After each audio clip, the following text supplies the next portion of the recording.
We'll be starting right now. Thanks There all you to go, be you're here all this set. morning.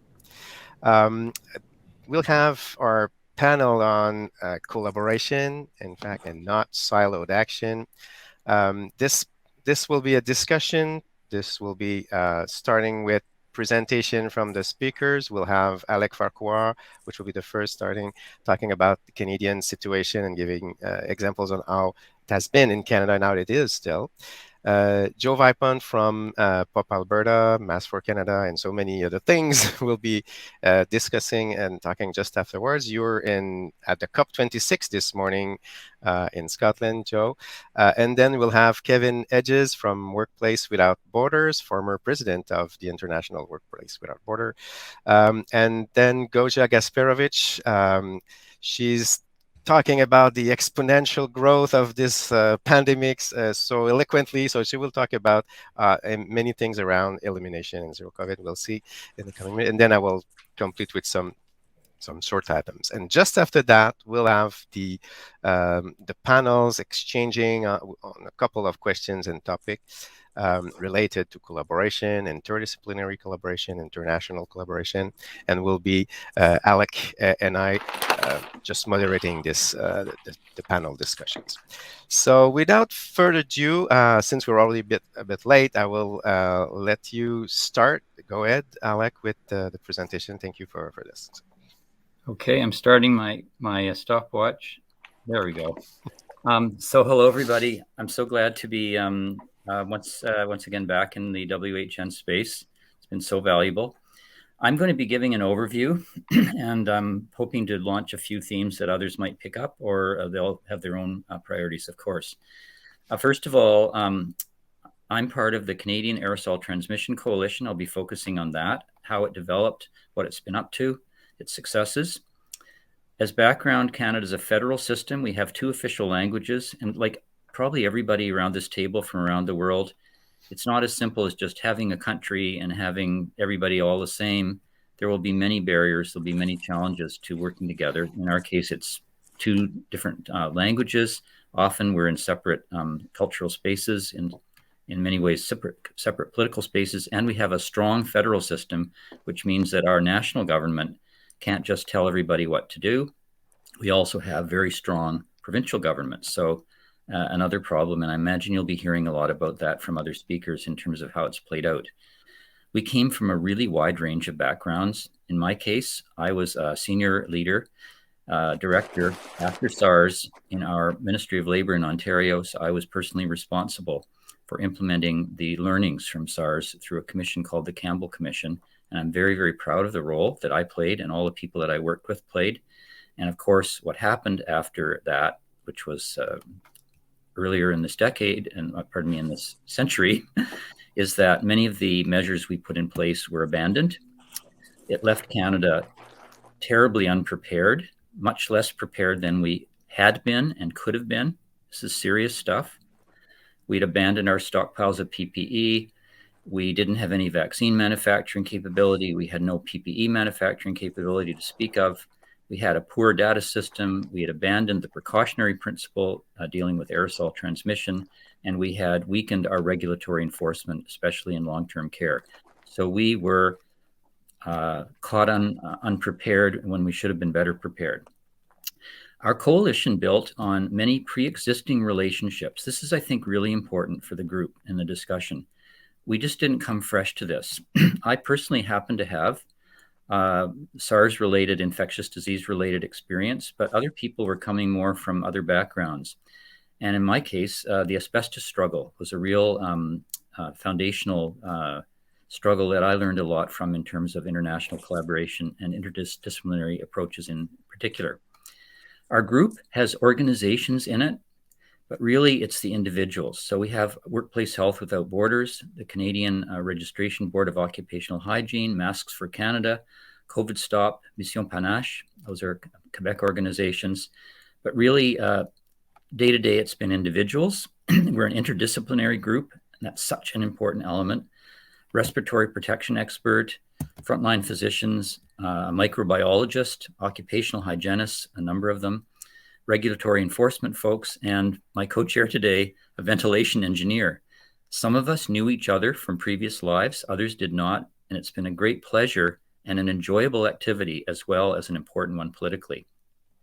Our main activities, we modeled ourselves on the international collaboration that led to the Aerosol letter in July of 2020. So we reached out in January of 2021 for a similar letter in Canada.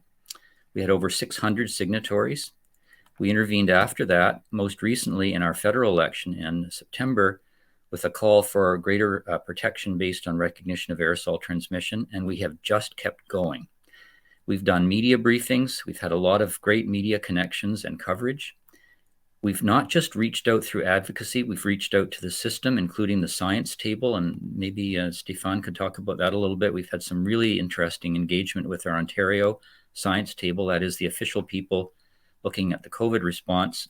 Had a lot of stakeholder engagement, just for example, with PPE manufacturers, with the Canadian Standards Association, Board of Education trustees, many others, and a wonderful international collaboration. What's the outcome been? We have made progress. We've won some people over. We've seen some regulatory change. However, it hasn't gone nearly far enough.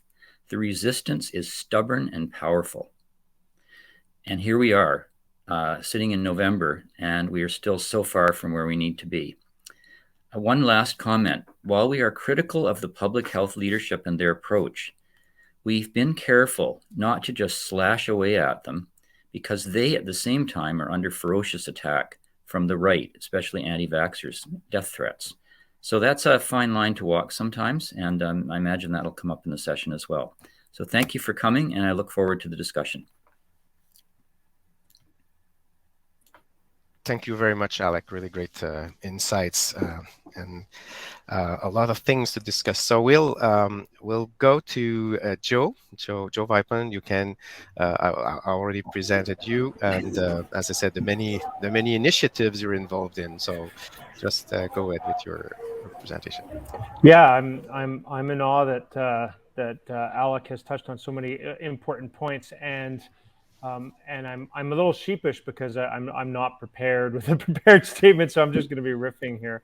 I'm at COP today, predominantly supporting my daughter, who's a climate activist, and so all of my focus has been on her all the time, trying to get her to do as much as possible to change the world. So maybe I'll talk a little bit about my story, and then we can maybe use that a little bit as a lead into some of the discussion in the panel portion. So I early on was concerned by the lack of acknowledgement of masks at all by our public health officials at the beginning. And so I started writing op-eds and I started doing tweets.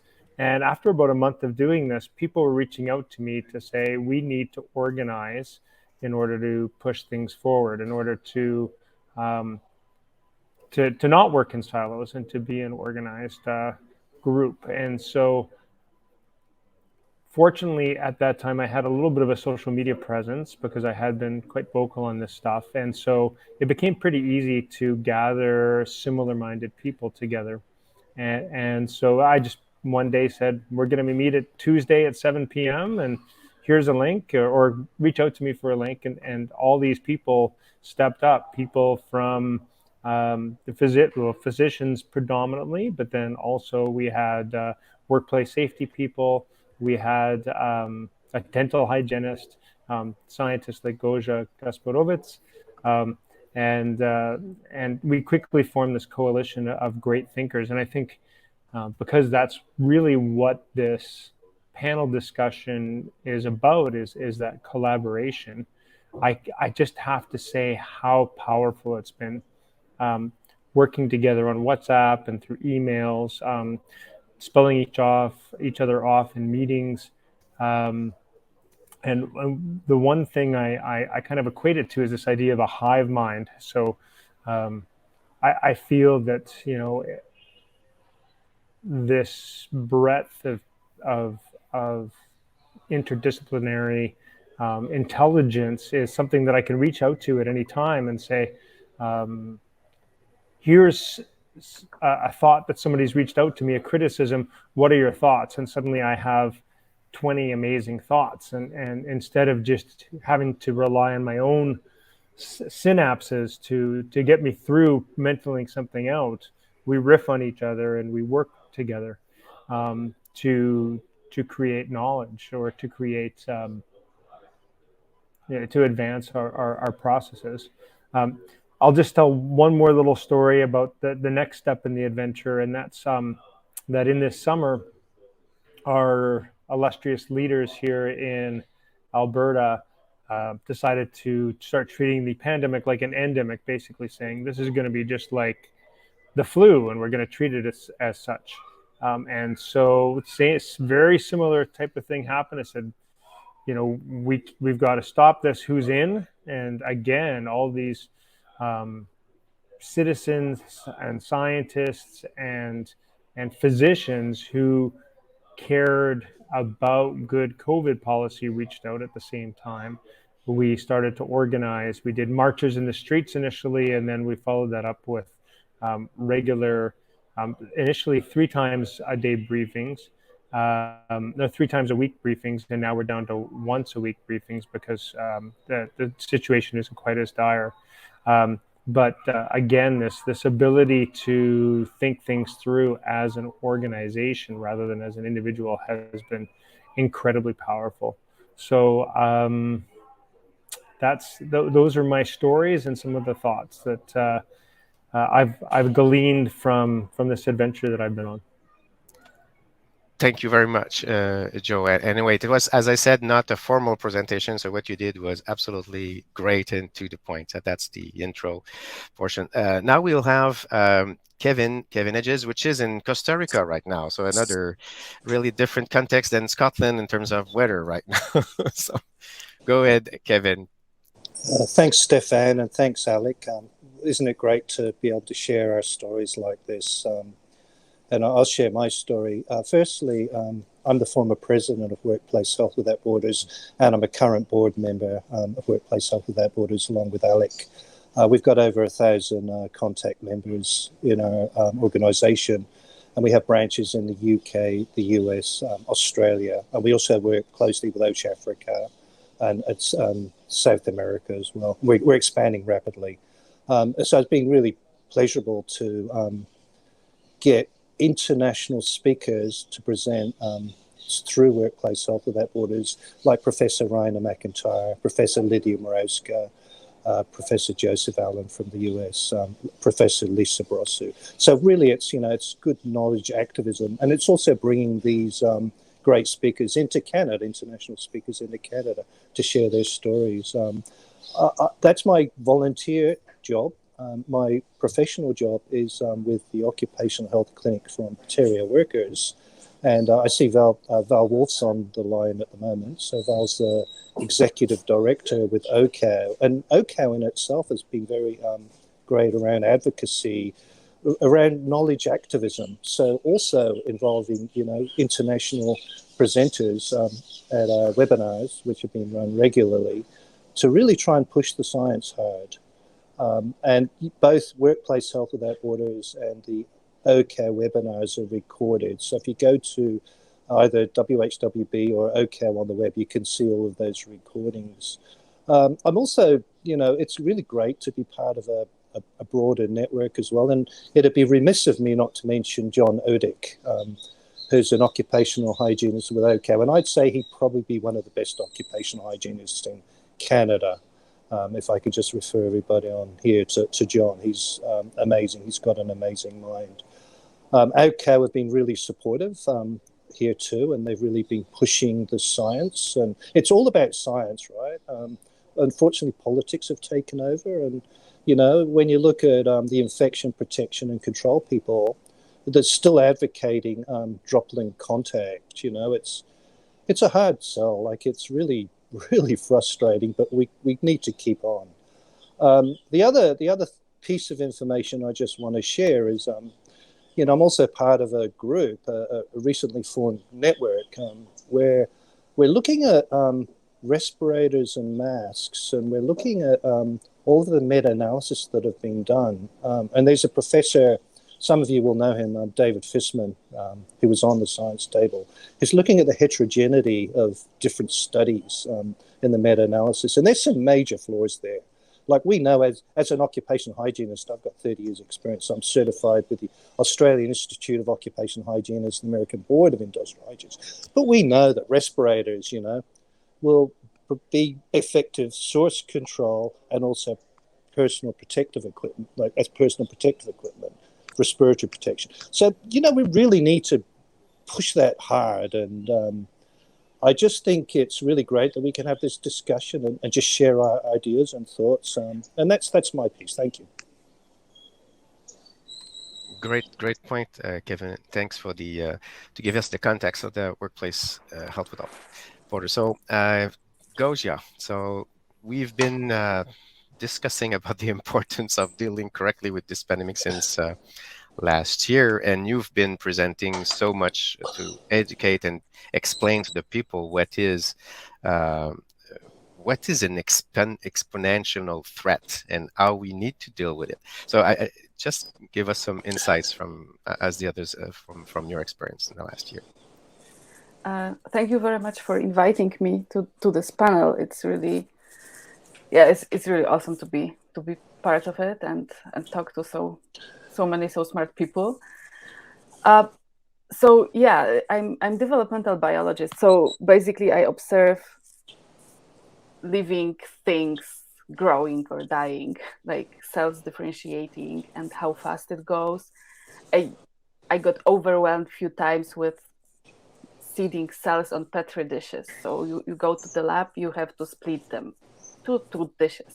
The next day you have 4 dishes to split, and then it grows, and then you plan the weekend. I just go for 1 hour, and then suddenly you have 128 dishes to split, and it just grows. So like you can, as a biologist, I deal with the exponential things every day. So I know how it works, like physically, sort of. And then you see this exponential threat coming and people sleeping and not understanding that if you have 2 cases today, it's not great. And then if you have 60, the next day you have 108, like next repeating time you have 180, 360, and then it's really fast. So this thing that people couldn't still understand is that exponential growth on the small numbers takes several times, like 2, 4, 8, 16, 32, 64. So we have 6 doubling times and nothing happens. But then once you are at 200, in 2 times you are at 800. And then just in 2 times you are above 2000, basically. So, and I mean, it's 1.5 years and I cannot explain it still. So that was my fear at the very beginning in February 2020, before it came to Canada, that I knew that, okay, if it starts here, it will be like everywhere else. And I started to warn politicians about it. And at the beginning, it sort of worked. So in March, we had really good response in Alberta about like stamping it out, but we reopened too early. And that's when the bad story started, really, when we started reopening in May at 10 daily cases, because the cases are low, we can reopen, but you cannot reopen at small. Like if you have a starter, you will be in trouble. It's like with metastatic cancer or wildfire, basically.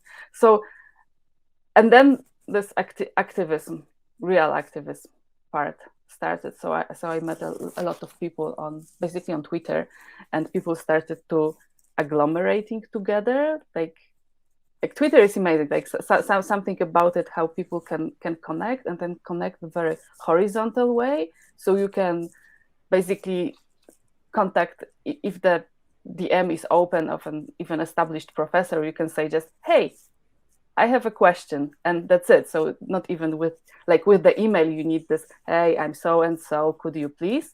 With Twitter, it just goes so quickly.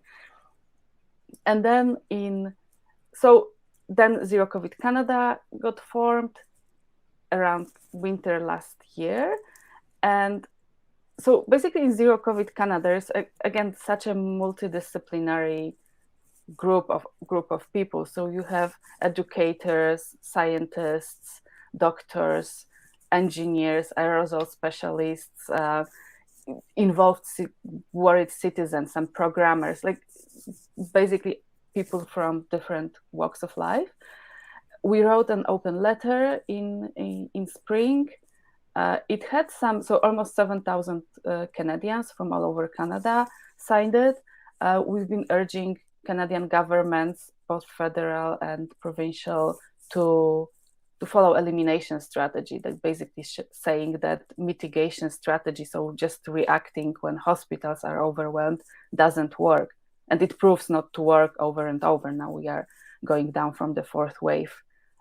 So that's not working. And there was some effect, because the same week when we published the letter, Stephane probably have better words. The special committee in the government met, and they've been discussing elimination strategy, but that was just this one time, basically, that they discussed it. And the other thing that happened during this time, because I've never been an advocate before, so it just sort of built up. And then we started work with Joe Vipond as well, in POP, Project Our Province. So that was this kind of really amazing organization. Just grassroots started being super effective. And what worked during this last year, this slow increase in engagement with media, and media were on our side, and now it works like this. I see it as a super collaboration. So sometimes you have a topic and you just send it to 10 journalists, and then they work with you, and then we together make a story. And journalists stopped being, during all this process, journalists stopped being not objective, but just indifferent, because sometimes, like at the beginning of pandemic, they just reported the numbers and they were sort of indifferent. Now they are very engaged, and that's pretty amazing. They reach out to us and say, "Hey, I'm really worried about what is happening. Can you basically support what I'm thinking?" So sometimes we are supporting what journalists are already thinking and want to say to people. So yeah, sorry, that was a bit chaotic, but it was great insights, Goja, and we are concerned as well. So we are worried as well with what we're seeing. I just thank you for your insights. Just want to point out that on the panelists, we have all panelists are coming from different backgrounds. So we have occupational health expert Kevin, and then a medical doctor, and then a biologist, and Alec is coming from the legal side. So sorry, lawyer by trade, and I'm an engineer. So I will just take 2 minutes to talk about the engineering standpoint, how an engineer has been, because all what has been said so far is absolutely awesome. So I will just add this small bit. Engineers typically are not used, and Goja, you opened on that a bit as well, to do some civil advocacy, civil actions and stuff like that. So, but I will talk about my personal experience, but I know that many of my colleagues and engineers are probably in the same side of the fence. So what has pulled me in this, I would say, pandemic effort, or fighting the pandemic effort, was essentially two things. It was twofold. First thing is, from the very beginning, the lack of consideration for, I would call that, science-based decision. Science was not clearly up above in the parameters that was used for decision making, starting from February 2020 to March and so on. So that was a kind of a first insight I got as an engineer, because you see issues, you see problems coming in, and you don't see the response being corresponding to what you're seeing. Second thing, and it was more a kind of local situation. So in Quebec, we Eastern Canada, we had, so it's including also Ontario, Alec can confirm. So a huge failure protecting the most vulnerable in our society, the elderly people, which are essentially in long-term care or nursing homes, as it's called elsewhere. So this was a huge failure, and still today, a coroner investigation was confirming. In fact, a testimony in front of a coroner investigation this week confirmed that 1 person out of 10 in the government-owned and managed long-term care in Quebec, 1 out of 10 died of COVID in the first year of COVID. So 1 in 10. That's huge, and that was government-owned building, so healthcare, part of the healthcare system. That's huge. That's a huge failure. But definitely from the start, it was that. So that pulled me in. Essentially, it was kind of too much, even for an engineer, you know. So that was huge. And it was like we would not take care of the situation as a society correctly. And it came out that there was kind of siloed consideration of the problem. So we would not see a variety, a diversity of experts coming out to explain what needs to be done. So it led to different, probably, I would say, mistakes or error, like the not considering aerosol as being a major transmission mode and all the consequences of that, for example. Same thing on the elimination strategy, which is a known strategy in epidemiology, but it kind of been pushed out quickly at the beginning. But for some examples, really good examples, for example, you all know New Zealand, but even in Canada where we have in fact, 10 provinces plus territories. 4 of the provinces decided to go towards the elimination. It's the same context. So a Canadian from the east or the west coast, we're kind of all similar, and the legal system is the same. The way it's the governments are taking decisions should be the same, but their decision were completely different. So the 6 biggest provinces essentially chose to mitigate every measures they would take, and the other 4 on the east side, the Atlantic bubble, so-called Atlantic bubble, decide to do it differently. It has changed a bit in since then, but it was for the first year and a half, I would say, definitely a huge difference between those provinces.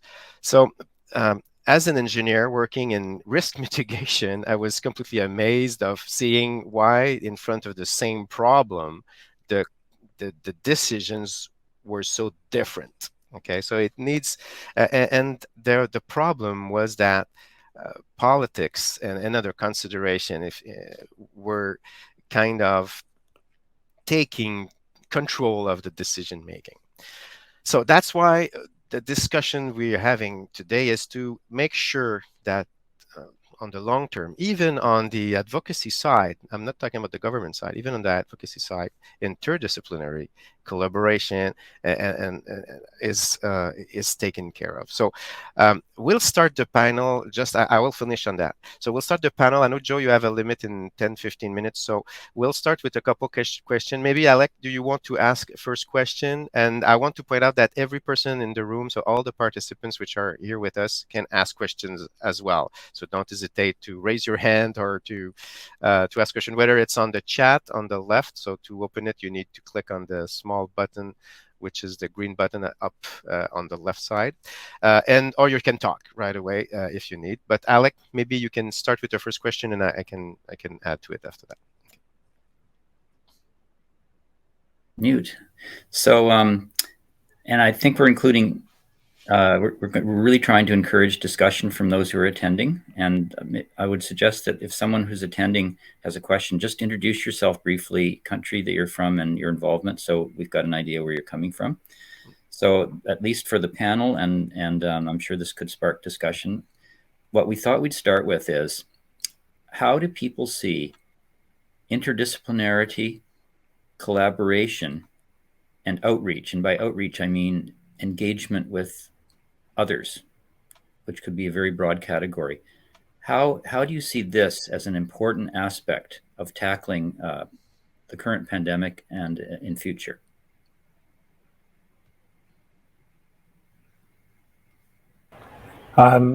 Maybe I'll start because I hate silence, so I always like to fill it. So, I mean, I think there's two aspects of this. There's building allies and there's engaging outsiders when it comes to this. One of the rules that I've always kind of had is that I meet with anybody and everybody. And you'd be surprised as to where some of these meetings go to. People that you would not consider to be natural allies suddenly become your allies. They may either be working on the outside of your organization, pushing from a different direction, or they may even join your coalition. And there's advantages to both. Sometimes, like I think Goja can probably speak to the fact that our organizations are considered these crazy radicals. But if somebody were from a different organization, say like right now we're working with Canadian Thoracic Society, if they were to take on this issue and say the exact same thing, because they're coming from a different direction, they may be able to say the same thing and be thought of in a different manner. The only thing I'll mention from my learnings is that sometimes it takes more than one meeting. So I have walked out of meetings with organizations going, oh, that didn't go very well. And then you meet with them a second time and they've had time to think about what you plant, the seeds you planted in their brains. So they moved a little bit farther down the path and they start to become more inquisitive. And finally, by the third meeting, they're active allies. And there's that journey that goes during those meetings that is means you never know who's going to be on your side and where they're going to go once you met with them. So always meet with anybody who wants to meet with you. Yes, I would add to that also this a little bit what Joe mentioned before, the hive mind, like this different perspective and different ways of people tackling the problem are very important. I am very often surprised how, and this having this aha moment, like when people from totally different like actors or activists just say something that is obvious, but I would never think about it. And yeah, and it's very bad that our science tables are primarily infectious disease doctors. They're good people, they have good expertise in their field, but it's a certain way of thinking. And it's very difficult to break through this way of thinking. If we would have, like, whenever you talk, for example, with firefighters, I would put firefighters any moment to deal with pandemic. Probably we would be over, because those are people who totally know how to know about precautionary principle, not even naming it precautionary principle. They know that you have to finish the fire, like kill the fire and then finish the job to be safe, right? They don't let your house burn just 50%. So if we would have, I would really love that we would have some organization responsive for dangers like pandemic, that is not necessarily public health. So public health would be just a part of it, but it would be absolutely interdisciplinary. So you would have emergency management people there, engineers, educators, ethicists. Ethicists, like we don't have ethicists in such places, and we definitely need them. And public health as just a part of it, because health is just a part of pandemic. Pandemic is a societal problem, it's community problem, and only after it grows really big, it becomes a hospital problem. Thank you.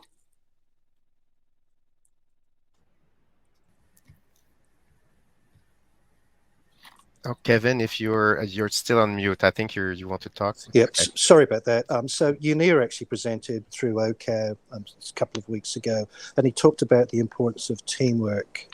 And I'm also just reflecting on a conversation that I had with a colleague some time ago about this whole idea of trespassing, trespassing into somebody else's discipline, and thinking about, there was I was watching the television, and there's an infection control person answering questions that I knew were blatantly wrong. And that kind of spurred me. This is back in April 2020 to kind of draft a letter on behalf of Workplace Health Without Borders, send it to the provincial government, and we actually got a really good ear, and we got some good responses. But, and also with our coalition, working with the medical doctors as well as engineers like Stephane, occupational hygienist voices have been heard more, and we're getting up to now, or before now, we've kind of been marginalised. But we're so one of the doctors that we've worked closely in the coalition is Dr. Jen McDonald, who many of you will know, but she didn't know what an occupational hygienist did before all of this. So it's really a good way of working in a collaborative sense and involving all disciplines and recognizing the strengths of each of the disciplines. I had a conversation with another researcher talking about, circling the wagons, the infection control people circling the wagons. So we really need to strongly recognize all of the different skills for our disciplines and bring that to the table. I think they've sort of done that to a certain degree in Australia, and there's a model there as well. Thank you. Thanks, Kevin. Great insights. Indeed, this is a hugely complex situation. So thinking that just one viewpoint, one expertise would be sufficient to solve a complex problem like this pandemic was a nonsense from the start. So so even a firefighter, as you said, Gosia, could be helpful. And this is important to have different backgrounds, different viewpoints involved. So I think, Joe, you want to add to this point? Just go ahead. Well, this is just a kind of a tangential thought. But what's interesting is there's been some political pushback, especially in British Columbia, on some of these divergent thoughts, and the pushback is coming from politicians and journalists who are saying that there should only be one true truth coming from government, and that other voices have no right to be speaking. Interestingly enough, I had an effort made to discipline me about midway through the pandemic in December, and what they were saying was that my speaking was undermining our Chief Medical Officer of Health's viewpoint, and we shouldn't be undermining that. And I had to take 2 weeks to sit back and think about this as to what I was being asked to do and whether I would accede to their request to stand down. And I thought to myself, you know what? We need a diversity of opinions in a democracy. It's this idea of the marketplace of ideas, and that people should be able to put out these different ideas, and hopefully, because it's a marketplace, the truth and the best ideas will bubble up to the surface during these debates. But if you don't have the ability to enter into the marketplace, then only the one idea goes forward, and who knows if that idea is the best or the most truthful. So I'm going to suggest, Stephane, what if we open this up to the people attending? It's a small group, and I think it might really get a good conversation going. Questions or comments from those attending, and Absolutely. What do you think, Vipond? Let's do that. We've still got another 20 minutes. We already have a comment from Anne Bearer in the room. So you said, I will repeat it if you want to say it loud. They definitely don't hesitate to do it. But you said that teamwork gives so much more perspective. So that's a good point, especially when dealing with something so different than what was previously known. And it looked like we've been stuck in some paradigm from the start of this pandemic, and it was exactly what you said. So it was to get out of a paradigm, you need to have another perspective. You need to think out of the box, essentially. So that's a great point. And we have also Madame Desrochers. I think that public health was recuperated by politics. Some say pH or political health. Okay, that's a good insight to make a good definition of it. And Pedro, you're trying to raise your hand, so definitely you can raise your hand and ask for something. Just open and unmute your system and ask your question. Just go ahead, as Alex suggested.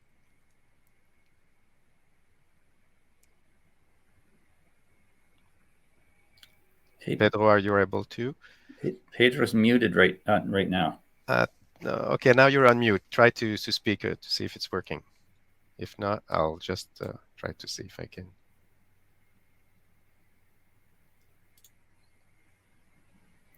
Looks like we've muted everybody somehow.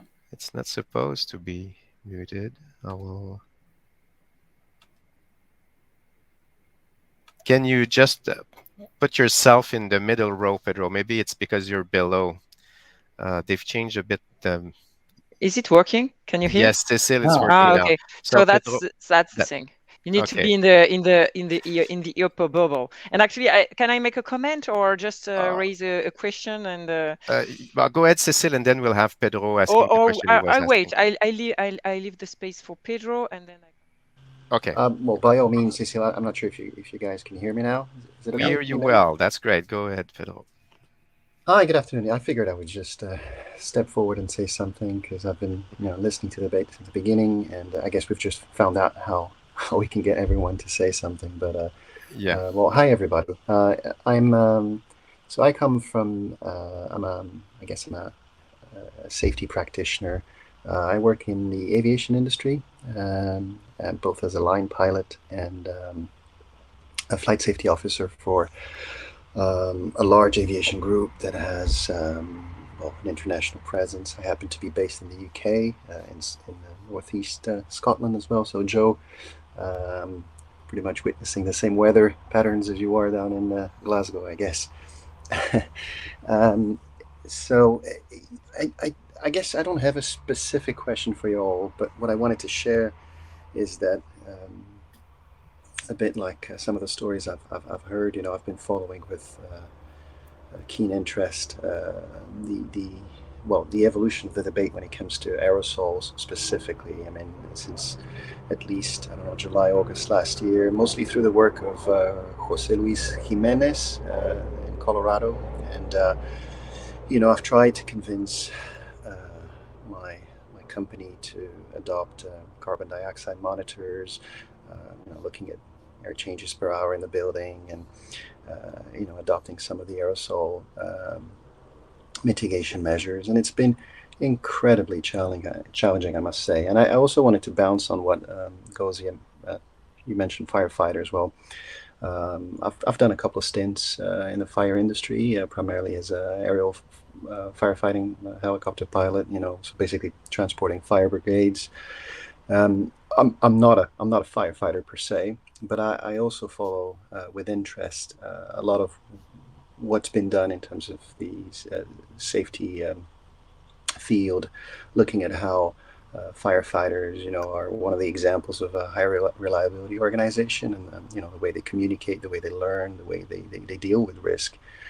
And I think we currently work primarily with commercial air transport, taking people basically from A to B. We have a lot to learn from the way they manage risk, but it's been a tough journey, I have to say. Also, in terms of personal circumstances, I was based in Sweden at the beginning of the pandemic, and I saw, much to my dismay, and still, I guess I'm still trying to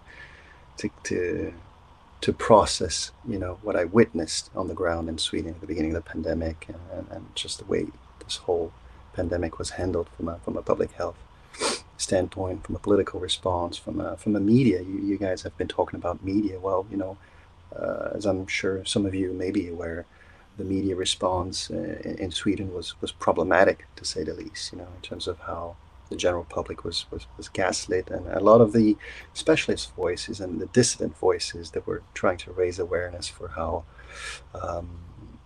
not enough was being done by the public health agency were basically sidelined, and so anyways, I'm sorry I'm going on a bit of a tangent here. There's, I guess, a lot I'd like to share.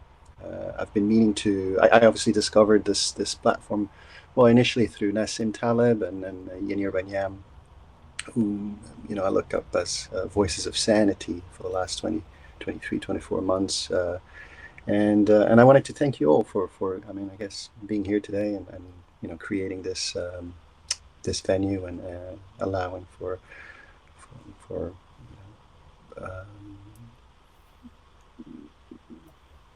participation from individuals from different walks of life and different fields. But anyways, just to summarize, yeah, I deal with risk every day. I thought my industry knew a thing or two about risk management.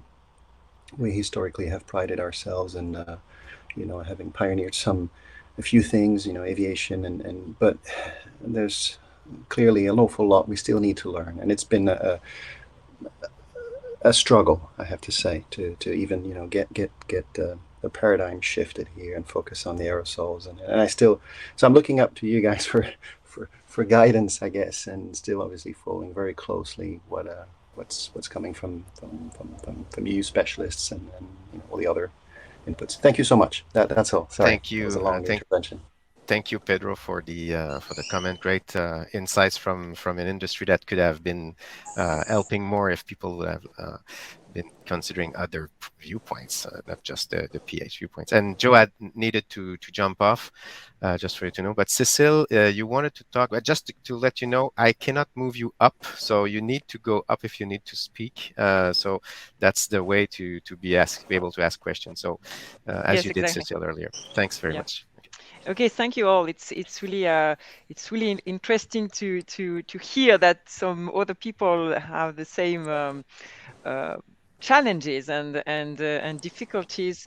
As far as I'm concerned, running this think tank in France at the beginning of the pandemics, as an economist, I could not find anyone in the economic area who would agree to work with us on the economics of pandemics. They were like telling us, no, I mean, come on, we are economists. We don't have anything to say on public health, and we need to let GP or I mean public health experts deal with that, and some media, to be honest, were exactly on the same page. I mean, we would try to publish some pieces in the French media, and they would tell us, no, I mean, no way. I mean, you're not a GP, you are not an epidemiologist. I mean, and actually we were like, but come on, I mean, economists are trying to deal with the economics means to deal with a very, very serious problem, which is a society problem. So really, from the beginning, we had exactly the same trouble. My question, and actually my observation, is that I think it has improved a bit, on that side. That we can see that we've been able to publish in almost all media, like even as economists, we have to be careful about the way we deal with the issues. But I would say that this thing about interdisciplinary, I would say is one of the challenges that we have to overcome if we want to succeed against these pandemics. Meaning that we all have different cultures, and very often, for instance, activists are not going to understand scientists. Scientists will not want to be compared with activists. That's an issue we have here in France, where scientists do not want to be involved with some movement or some events or some way of dealing with the issue, because they might look like activists, etc. So we have some cultural barriers that are very difficult to overcome. So I don't know if you found ways to be able to overcome those kind of problems, or actually you just let people go, and just keep the ones who are curious enough or not afraid of having different ways of speaking about the same problems. That's a good question, Cecile. I don't know if there is an absolute answer, but definitely I would just say something, but the other panelists can jump in whenever you want. So I would say that in each, whatever it is, profession or sector or background or culture, you need to have a couple of persons that want to take on this challenge and say it out loud. So that will influence I would say, their relatives and their colleagues in turn. So you need to find those very first persons. And then, because we're talking about interdisciplinary here and collaboration, not necessarily just from the government standpoint, but also from the activism standpoint. And as you pointed out, uh, the mix between the different scientists, activists, and plus, not easy every time, but this is definitely needed if we want really to establish a collaboration rather than siloed action. Everybody's doing his own thing and not looking and listening to others, having other viewpoints. It doesn't mean everybody needs to be having absolutely the same point of view. That's, if in fact, a richness that they don't have the same point of view. So this is important to accept the ideas from the others, and it's including all professions, as you said, even professions like mine, engineers, or the engineer or the economist, as you said earlier, rightfully. So I don't know if others in the panels, the panelists would like to. Yes, Kevin. So go ahead, and Yeah, then Alec. just speaking as a scientist, and it's kind of got to do with Pedro's question about carbon dioxide monitoring, and I'm probably diving into the weeds a bit, but I just wanted to share this. I've actually bought my own Aranet CO2 monitor, and I carry it around with me. And I have a colleague in Australia. She puts it in her handbag, and she goes shopping, with it in her handbag. But it's kind of a very cool tool to actually explain to others what the ventilation should be like. And it's also a really good way to simply communicate that, that we are dealing with an airborne disease and we really need to improve ventilation. So, Pedro, what I'm finding is a lot of the scientists are actually buying these Aranet 4s. And I'm not getting a commission from Aranet, but it's just a very cool device that you can carry around with you and explain to people, that monitoring CO2 is very important. And if you want to connect with me after, I can explain more to you. So thank you. Great example, Kevin. Alec, you want to add it as well? To add to that, sorry. Yeah, I'm mainly responding to Cecile's really, really interesting, important point. Mm-hmm. The way I'm interpreting it is, many of us haven't been advocates. We've mostly operated inside organizations, the ones we work for, or perhaps professional organizations. And I have found that the interdisciplinary collaboration has helped all of us become better advocates. I think some in the group, I know for sure, some in our coalition have never advocated on anything before, as far as I know, in the way that we've been doing. And we've been getting braver and braver, and I think better at it as we've supported each other. And another comment, and this might be something for those attending to think about too, or reflect, it has really helped to work within our organizations and our associations. I think a lot of those organizations and associations, they weren't used to advocating either, but in whatever limitations they might have, many of them have been ready to step up. And one of the members of our coalition is the Canadian Registration Board for Occupational Hygiene. That's not your typical coalition member in the advocacy space, we'll say.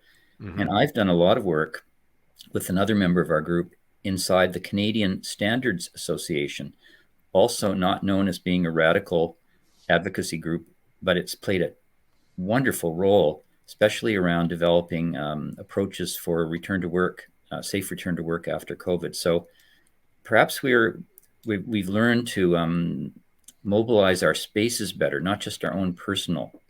I want to say, for those who don't know, Joe Vipond is a hero of mine, a courageous person, and he's understating, I think, probably the pressure and vituperation that he's attracted along the way, and a very brave person who stood up when it needed to be done, and I think has made a big impact in Canada and internationally. So I want to give a shout out to Joe. Absolutely, think absolutely the same, Alec. He's a champion of what we're just discussing. Other comments or other questions from anybody in the room, essentially. So you're all invited to contribute. We're close to the end, by the way, so it's the last 2-3 minutes because there are other sessions afterwards. But if you want to add to this, it's just a good time. So maybe not totally on the topic, but kind of, I would like to advocate for open science and open models. That was because, okay, the policy is guided by some models, and it's guided by mental models of decision makers, and we don't know what goes into those mental models. But that's just my hope, that if we would have commissioned models for next 3 months, half a year, 1 year, 5 years, predicting what will happen if we follow different policies. So like 3 models for 3 different policies, and in short term and long term. And if we could all have, and if those models would be done by independent modelers, but not just one, like several groups, I'm talking about Canada, and then everybody could judge those models and also decide which way we want to go and what risks and what costs we are eager to take. Then maybe then we would do the right thing, if all the stakeholders would be involved in the decision process in some way.